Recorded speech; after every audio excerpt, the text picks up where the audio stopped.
First of all, thank you very much for giving an opportunity, Safir Pakistan and GeoTV. Thank you. Thanks for having me. And I'm very proud that really moved ahead with the party, and now you're holding a very key position. Well, I have the good fortune to have the opportunity to serve in the Democratic leadership, both as assistant to the Speaker, Nancy Pelosi, and also as the chairman of the Democratic Congressional Campaign Committee. This is a big political year, you're right. Okay. Mr. Holland, the important things, that Pakistan is the greatest ally of the United States of America. Pakistan is going through challenges, being a friend of the United States of America and the Western world.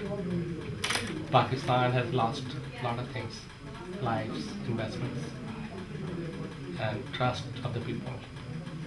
And in the whole scenario, what do you think, where the the relation is going, in which directions? If it's positive or be more stronger? Well, I think it's positive, and it needs to be even stronger. We need to build a strong relationship between the United States and Pakistan. I think we have a strong foundation, but we need to build upon it. We have a very good relationship when it comes to security issues. Not always the case in the past, but more so now. We need to expand on our economic relationship between the United States and Pakistan. There are a number of efforts to do that, including the so-called legislation that was passed by Senator Kerry, Senator Lugar, Howard Berman. Many of us worked on that legislation. And we need to continue to expand sort of the people-to-people relationship and deepen the relationship between the Pakistanis and the Americans. And I think there's the will in the United States to do it. Sometimes there are misunderstandings, and it's important that we find a way to communicate very clearly between the United States and Pakistan, try and make sure there's less misunderstanding at times. Okay.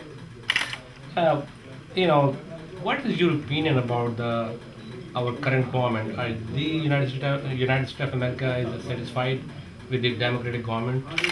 Yes, we have a good working relationship with the existing government. Of course, Pakistan has elections from time to time. It's a democracy, especially with the transition after President Musharraf was in power. Now we have much more of a active democracy in Pakistan. I think that the government of the United States and the government of Pakistan have a good working relationship. As with any relationship, there are sometimes ups and sometimes down, but overall it's been a positive relationship. I think that we see that we have some common interests on the security side in terms of fighting extremism, but we also have other common interests in terms of trying to make sure that the economy in Pakistan improves, that the standard of living in Pakistan increases, and that we continue to have good exchanges of people to people and other cultural exchanges as well.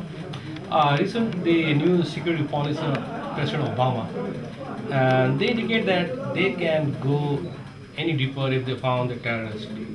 And the terrorists in Pakistan, there's so many extremist groups. Do you think that there is the possibility that American forces go deep inside Pakistan or attack some pockets?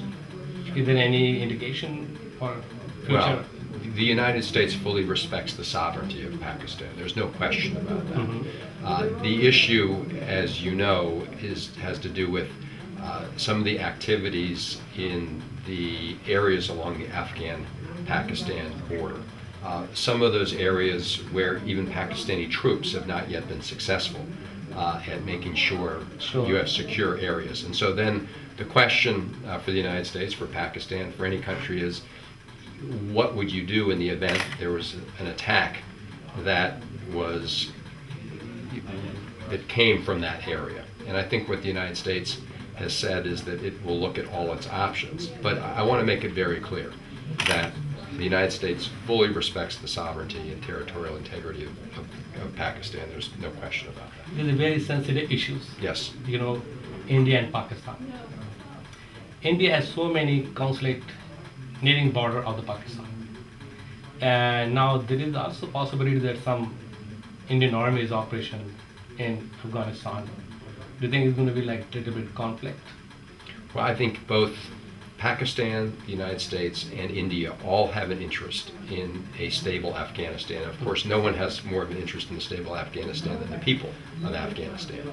So it's important that all these countries work together to ensure that we reduce the violence in Afghanistan, that we try and bring an end to the Taliban insurgency in Afghanistan, and that we work together for common interests, because, as I said, nobody has an interest in an unstable Afghanistan. Pakistan doesn't have an interest in that, India doesn't have an interest in that, and the United States doesn't have an interest in that. So this is an area where I would hope all the countries could recognize the different interests, but also a common interest in stability.